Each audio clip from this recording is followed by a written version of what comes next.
Good morning, everyone. We are out here in the gorgeous Pacific Northwest informal shooting range, and we are trying something very special today. It's going to be highly anticipated by myself, but we are using a Ruger 2245 Mark IV, and we have a TAC 65 suppressor on it. Now, just in the purposes of testing, I want to try it with the suppressor unattached first, and just to get a baseline of where things are at.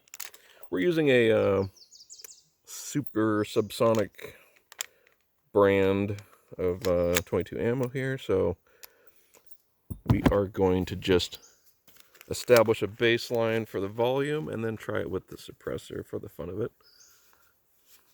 Get the cans on. All right. And I have not calibrated this sight, so it's anyone's guess where it's going to hit. But we're going to go kind of close first. Yeah, we'll give it a shot.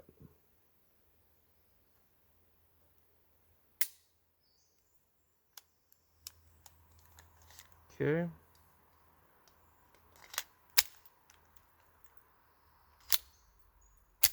There we go.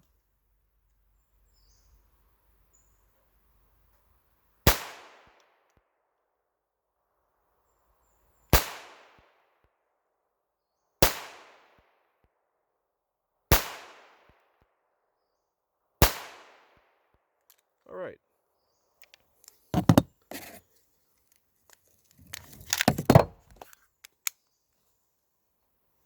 We're going to try the same thing, but we're going to have the suppressor attached.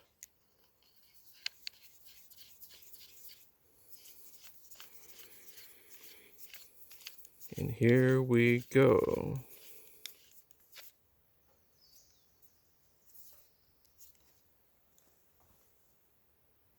Oh. Go ahead and take the earmuffs off. After this point, it should be nice and quiet.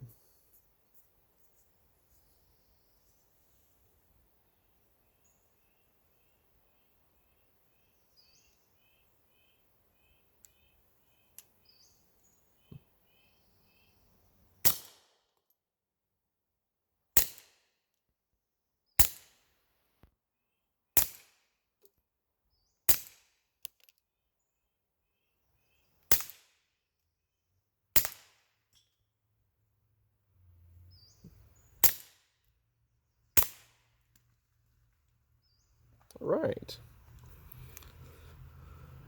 Very, very nifty. It is absolutely pretty much what I expected. You get a nice, you still get a nice pop. It's just a, so in a closed space with you know, not a lot of ambient noise, you're going to definitely recognize that. This is by no means going to make things silent. It is purely there for moderating that volume. So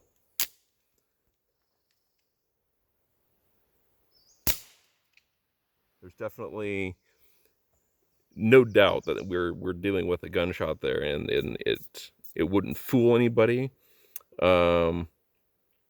Certainly in a city or an urban environment, if there was enough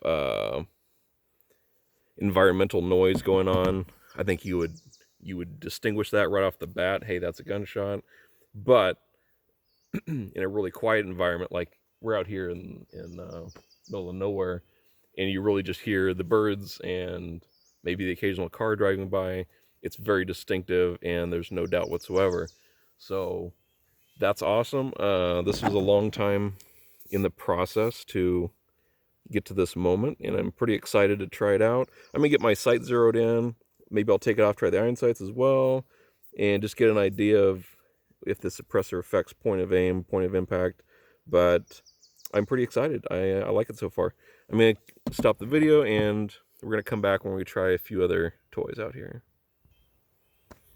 Okay, we're back, and we're going to be trying the Beretta 92. This is,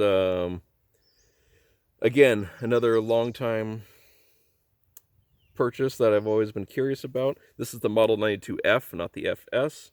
Very much a classic in cinema, as well as being the standard issue in the United States military at the moment. So, yeah, a lot of people recognize the design, you recognize the lines and the look of it. So we're just going to give that a shot really quick here.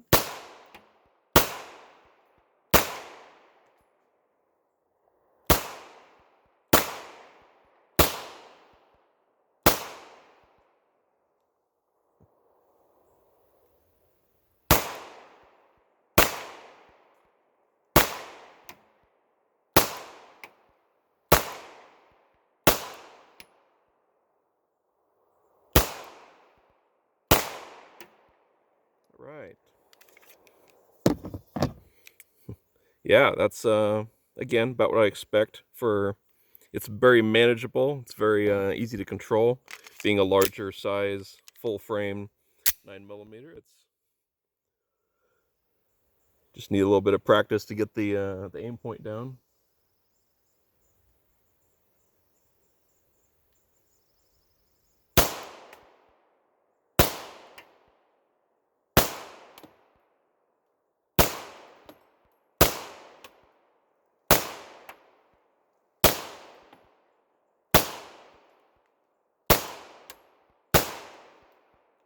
Yeah, I think I like it. It's got a nice character to it. Very it's very fun and controllable. I think it's a keeper. Nothing really special about it. It's just a 9mm, decent amount of accuracy. Now let's go ahead and we'll try the Ruger 9 Echo 9E.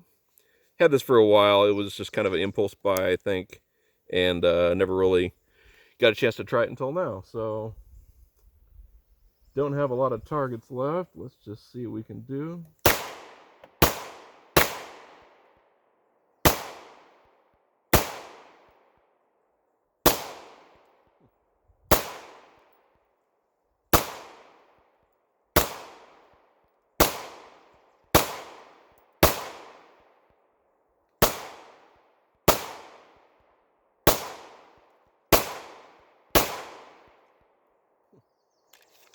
You know what?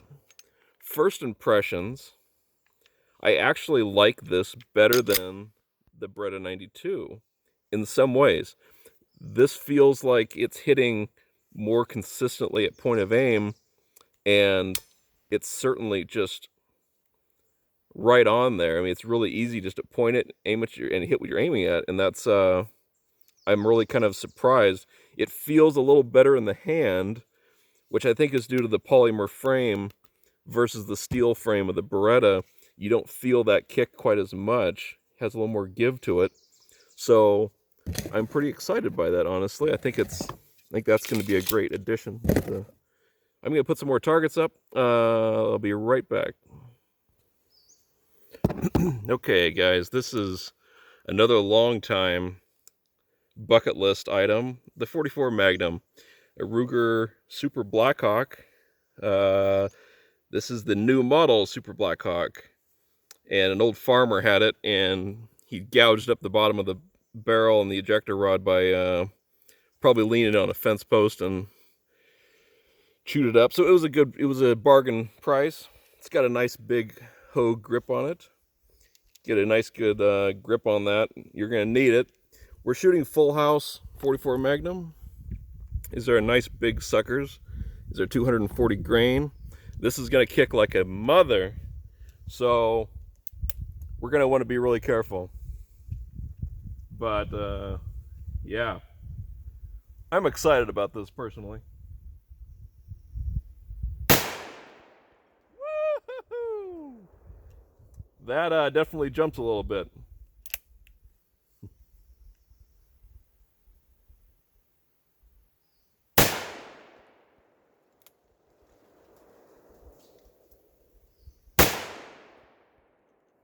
Yeah, it twists a little bit in your hand, so you want to really keep a tight grip with your right, and you want to support it really well with your left as well, because it wants to actually torque itself a little bit in your hands.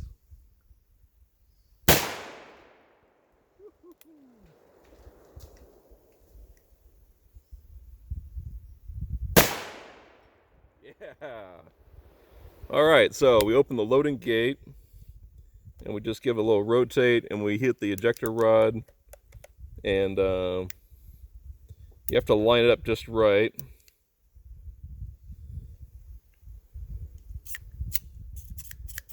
And they don't always want to come all the way out.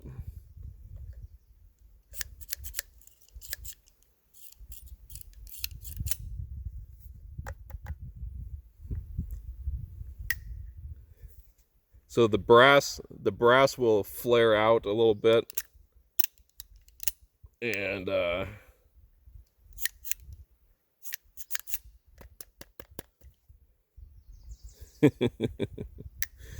this is why we went to semi-auto, folks. Okay, I'm going to work on trying to get this brass out, and I will get back to you, and we'll try something else.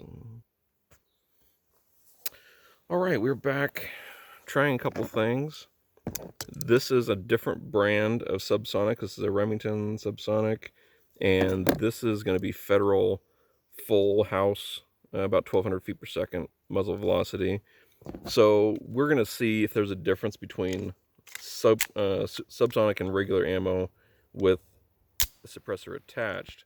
So the question, of course, is just being that, is it definitely something that affects the volume level, or does it not affect the volume level? And we're going to establish that pretty quick here.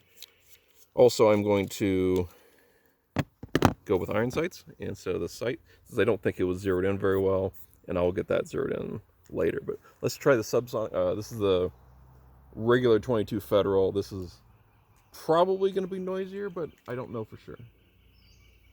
See what we got. Yeah, there's definitely more of a crack. It's still well within normal hearing parameters. You don't need hearing protection for something like that, but it's there. It's definitely noticeable.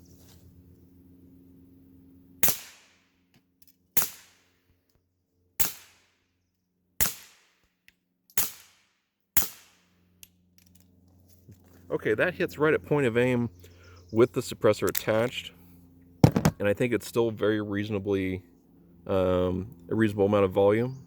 Get that nice little wisp of smoke as the probably the oils used in manufacturing the suppressor are burning off. So we're gonna go to a different brand of Subsonic and see if that makes a difference. All right.